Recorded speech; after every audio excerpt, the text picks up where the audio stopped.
ರಘುವರನ ಮಿತ್ರ ಕಿಟ್ಟಿಯು ಪರಮ ಪ್ರೀತಿ ಮಾತ್ರ ಕಿಟ್ಟಿಯು ಪರಮ ಪ್ರೀತಿ ಮಾತ್ರ ಮರಳಿಯ ನರಮನೆಗಿಂತ ವಿಜಯನ ಉರಿದಿದೆ ನುಡಿವೆ ಅನುಮಾನವನು ರಘುವರನ ಮಿತ್ರ. ನಮಸ್ಕಾರ ಸ್ವಾಮಿ. ನಮಸ್ಕಾರ. ಪರಿಚಯ ಆಯ್ತಾ? ಯಾರ ಪರಿಚಯ ಆಗ್ಲಿಲ್ಲ, ಹೋಗ್ಲಿ ಬಿಡಿ, ನನ್ ಪರಿಚಯ ಬೇಡ. ನಮ್ಮ ಅಪ್ಪನ ಪರಿಚಯ ಆದ್ರೂ ಉಂಟ ನಿಮ್ಗೆ? ಯಾರು ನಿಮ್ಮ ಅಪ್ಪ? ತಗೊಳ್ಳಪ್ಪ, ಅವರು ಪರಿಚಯ ಇಲ್ಲ ಅಂತ. ಕೋಟೆ ರಕ್ಷಕ ಕೊಟ್ಟ ಗೊತ್ತಿಲ್ಲ? ಕೋಟೆ ಕೈವನ್ ಮಗನ? ಕಿಟ್ಟಿ ಕಿಟ್ಟಿ ಅಂತ. ಅದು ಬೇರೆ ಯಾವ್ದಲ್ಲ. ನನ್ನ ಬಗ್ಗೆ ಹೇಳೋದಕ್ಕಿಂತ ಅಪ್ಪನ ಬಗ್ಗೆ ಹೊಗಳುದೇ ಹೆಚ್ಚಿನ. ಯಾಕಂದ್ರೆ ಕೋಟೆ ರಕ್ಷಕ ಅಲ್ವಾ, ನಮ್ಮ ಒಂದು ಕಾಲದಲ್ಲಿ ನೋಡ್ಬೇಕಿತ್ತು ನಮ್ಮ ಅಪ್ಪನ ಕಥೆ ಎಲ್ಲ ಹೇಗಿದ್ರು. ಕೋಟೆ ರಕ್ಷಕದ ರಕ್ಷಣೆ ಮಾಡ್ತಾ ಇದ್ದವ್ರು ಅವ್ರು. ಯಾವ ರೀತಿ ಅವ್ರು ಒಬ್ಬರೇ ರಕ್ಷಣೆ ಮಾಡ್ತಾ ಇರೋದಲ್ಲ, ತುಂಬಾ ಜನ ರಕ್ಷಣೆ ಎಲ್ಲ ಮಾಡ್ತಾ ಇದ್ರು. ಆದ್ರೆ ಇವ್ರು ಎಷ್ಟು ಅಂತ ಹೇಳಿದ್ರೆ ಎಷ್ಟು ಜಾಗೃತಿಯಲ್ಲಿ ಇರ್ತಿದ್ರು ಗೊತ್ತುಂಟ? ರಾತ್ರಿ ಎಲ್ಲರೂ ಮಲಗಿದ್ರು, ಅಪ್ಪಯ್ಯ ಮಾತ್ರ ಮಲಗುದೇ ಇಲ್ಲಪ್ಪ. ಹುಡುಗರೆಲ್ಲ ಮುಚ್ಚಾಕಿ ಮಲಗುದೇ ಬಿಟ್ರೆ ನಮ್ಮ ಅಪ್ಪಯ್ಯ ಆಗಲ್ಲ. ಹಗಲು ಕೆಲಸ ಮಾಡ್ತಿದ್ರು, ರಾತ್ರಿನೂ ಕೆಲಸ ಮಾಡ್ತಿದ್ರು. ಯಾಕೆ? ಯಾರಾದ್ರೂ ವೈರಿಗಳು ಆಕ್ರಮಣ ಆದ್ರೆ ಕೋಟೆ ಸಮಸ್ಯೆ ಆಗ್ತದಲ್ಲ ನಾಳೆ, ಅದಕ್ಕೋಸ್ಕರವಾಗಿ ಜೀವಕ್ಕೆ ಜೀವ ಕೊಟ್ಟು ಕಾಪಾಡ್ತಾ ಇದ್ರು. ಒಂದು ದಿನ ಎಂತ ಇದು ಗೊತ್ತಾಯ್ತಾ? ವೈರಿಗಳು ಬರ್ತಾರಂತೇಳಿ ಪಾಪ ರಾತ್ರಿ ಗಟ್ಟವ್ರು ಸುಮ್ನೆ ಒಬ್ರೇ ಕಾಯ್ತಾ ಇದ್ರು. ಎಲ್ಲರೂ ಪಾಪ ಅಲ್ಲಲ್ಲ ಮುಚ್ಚಾಕೊಂಡು ಮಲಗಿದ್ರು. ಹೇಳುದೆಷ್ಟೊತ್ತಿಗೆ ಗೊತ್ತಿಲ್ಲ, ಎಲ್ಲ ಮುಚ್ಚಾಕೊಂಡು ಮಲಗಿದ್ರು. ಅಪ್ಪಯ್ಯ ಮಾತ್ರ ಹಾಗಲ್ಲ, ಒಬ್ರೇ ಕೋಟೆ ಎಲ್ಲ ಆಚೆ ಈಚೆ ತಿರುಗ್ತಾ ಇದ್ರ. ಮಲ್ಕೊಂಡ್ರೆಲ್ಲ ಮಲ್ಕೊಂಡೇ ಇದ್ರು, ಅಪ್ಪಯ್ಯ ಒಬ್ರೇ ತಿರುಗ್ತಾ ಇದ್ರು. ಅವ್ರದ್ದು ಹೇಗೆ, ಯಾರೇ ಬರ್ಲಿ ನಾನೇ ಎದುರಿಸ್ತೇನೆ ಅಂತ. ಏನು ಮಾಡುವ, ವೈರಿಗಳು ಬರೋರು ಒಬ್ಬೊಬ್ರೇ ಬರ್ತಾರ, ಬಂದ್ರು ಎಲ್ಲ ಒಟ್ಟಿಗೆ ಸೇರ್ಸೇ ಬರೋರು. ಅಪ್ಪಯ್ಯ ಒಬ್ಬನೇ ನಿಂತ್ಕೊಂಡು ಎಂತ ಮಾಡ್ತಾನ ಅಂತ ಆಲೋಚನೆ ಮಾಡ್ಲೇ ಇಲ್ಲ ಅಪ್ಪಯ್ಯ. ಒಟ್ಟಾರೆ ಯುದ್ಧ ಮಾಡ್ತೇನೆ ಅಂತೇಳಿ ಒಟ್ಟು ನಿಂತ್ಕೊಂಡು ಬಿಟ್ರೆ ಬಂಡ ಧೈರ್ಯ ಮಾಡಿ. ಅಪ್ಪಯ್ಯನ ಹತ್ರ ಎಂತದೂ ಆಗ್ಲಿಲ್ಲ. ಯಾಕೆ ಹೊಡೆದು ಬಿಸಾಡ್ರಲ್ಲ, ಸಮ ಕೊಟ್ರ ಅಪ್ಪಯ್ಯನಿಗೆ. ಅಪ್ಪಯ್ಯನ ಸುದ್ದಿಯೇ ಇಲ್ಲ. ಪಾಪ ಪರಿಸ್ಥಿತಿ ಕೊಟ್ರೆ ಯಾರಿಗೂ ಬೇಡ.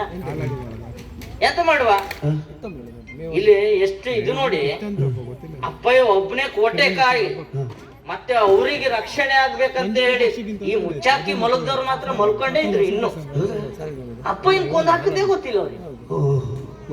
ಹೇಳುದು, ಎಷ್ಟೇ ಏನೇ ಮಾಡ್ಲಿ ಹೆಚ್ಚು ನಾವು ಕೆಲಸ ಮಾಡಬಾರ್ದೆ. ಯಾಕೊತ್ತಾ?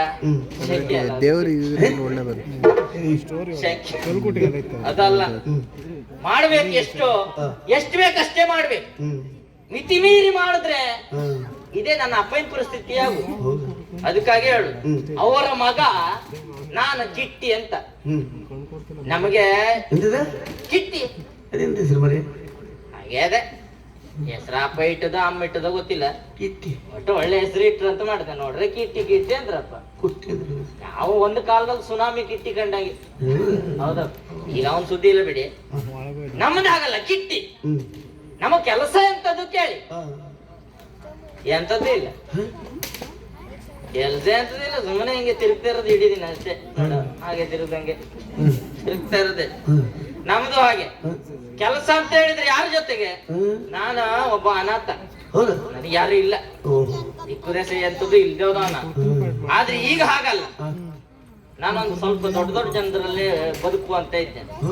ಹೌದಪ್ಪ, ಈಗ ನಾವು ಮತ್ತೊಬ್ಬ ಮಿತ್ರನ ಜೊತೆಗೆ ಇದ್ದೇನೆ ನಾನು. ಆದ್ರೆ ಒಂದು, ನನ್ನ ಅಪ್ಪಯ್ಯ ಹೋದ ಮೇಲೆ, ನಮ್ಮ ಅಪ್ಪನಿಗೆ ಇದ್ದಾಗ ಪ್ರಶಸ್ತಿ ಸಿಗ್ಲಿಲ್ಲ, ಆ ಪ್ರಶ್ನೆ ಬೇರೆ. ಈ ಸತ್ ಮೇಲೆ ಪ್ರಶಸ್ತಿ ಸಿಗುದಾ ಅಂತ.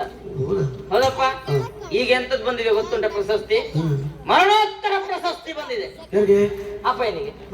ಅಪ್ಪಯ್ಯ ಹೋದ್ರಲ್ಲ, ಅದಕ್ಕೆ ಮರಣೋತ್ತರ ಪ್ರಶಸ್ತಿ ಬಂತು. ಏನ್ ಮಾಡುವ, ದೊಡ್ಡ ವೇದಿಕೆ, ಬಹಳಷ್ಟು ಜನ,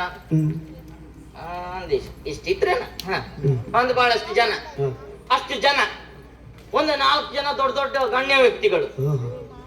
ಆ ಗಣ್ಯ ವ್ಯಕ್ತಿಗಳ ತನ್ನ ಮಧ್ಯ ನಾನು ಎದುರುಗಡೆನೆ ಕೂತ್ಕೊಂಡಿದ್ನ.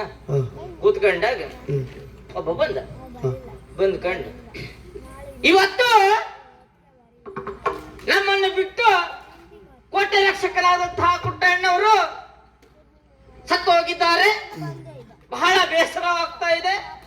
ಇದ್ದಾಗ ಎಂತೂ ಹೇಳಿಲ್ಲ, ಹೇಳುದು ಮಾತ್ರ, ಸತ್ತ ಮೇಲೆ ಹೇಳುದಿಲ್ಲ. ಬಹಳ ಬೇಸರ ಆಗ್ತಾ ಇದೆ. ಆದ್ರಿಂದ ಅವರ ಮನಸ್ಸಿಗೆ ತೃಪ್ತಿಯಾಗುವ ರೀತಿಯಲ್ಲಿ ಒಂದು ಮೌನಾಚರಣೆ ಮಾಡುವ. ಸತ್ತಾಗ ಒಬ್ನು ಬರಲ್ಲ ಮತ್ತೆ, ಈಗ ಹೇಳುದು ದೊಡ್ಡ ವೇದಿಕೆ ಅಲ್ಲ, ಮರ್ಯಾದೆ ಕಳ್ಕೊ ಬರ್ತದೆ. ಅವರಿಗೆ ಒಂದು ಮೌನಾಚರಣೆ ಮಾಡುವ. ಹಾಗೆ ಅವರ ಮಗನಾದಂತಹ ಕಿಟ್ಟಿಯವರು ನಮ್ಮ ಎದುರಲ್ಲಿ ಕೂತಿದ್ದಾರೆ. ಇವ ಪಾರ್ಥ ಅಲ್ಲ, ಕುಳಿತಿದ್ದಾರೆ. ಅವರ ಪರವಾಗಿ ಅವರ ಮಗನನ್ನು ವೇದಿಕೆ ಮೇಲೆ ಬರಬೇಕಾಗಿ ವಿನಂತಿ ಅಂದ್ರು. ನನ್ಗೆ ಅಷ್ಟೇ ಸಾಕಿತ್ತು, ಅಪ್ಪನ ಹೆಸರಲ್ಲೇ ನಾವು ಎಂತಾರು ಜಾಬ್ ತೋರಿಸು ಅಂತ. ಎದ್ದೋಗಿ ಕೂರ್ಸಿದ್ರ. ಕೂರ್ಸಿ ಮತ್ ಮಾತಾಡಿದೇನ್ ಗೊತ್ತವ್ರು, ಅವರ ಮಗ ಓ ಈತ, ಅವ್ರಿಗೆ ಹೆಸರು ನೆನಪಿಲ್ಲ. ಮತ್ತೆ ಅವ ಹೇಳೋನಿಗೆ ಹೆಸರೇ ನೆನಪಿಲ್ಲ, ಬರ್ಲೇ ಇಲ್ಲ ಅವ. ಅವರ ಮಗ ಈತ, ಇವನಪ್ಪ ಆತ, ಅವ ಈಗಾಗ್ಲೇ ಹೋದ, ಮುಂದೆ ಇವನು ಹಾಗೆ ಆಗ್ತಾನೆ ಎಂತ. ಅವ ಹೇಳುದು, ಅವ ಈತ ಆತ ಹೋತ ಇಷ್ಟರಲ್ಲೇ ಮುಗಿಸ್ಬಿಟ್ಟ ಅವ. ಅದು ವಿಷಯ ಅಂತದಿಲ್ಲ ಅಂದ್ರೆ ಅಪ್ಪನ ಜೊತೆ ನಾನು ಹೋಗ್ಲಿ ಅಂತ ಅವ ಹೇಳುದವ. ಮತ್ತೆಂತ ಕರ್ಮ ಇಲ್ಲ.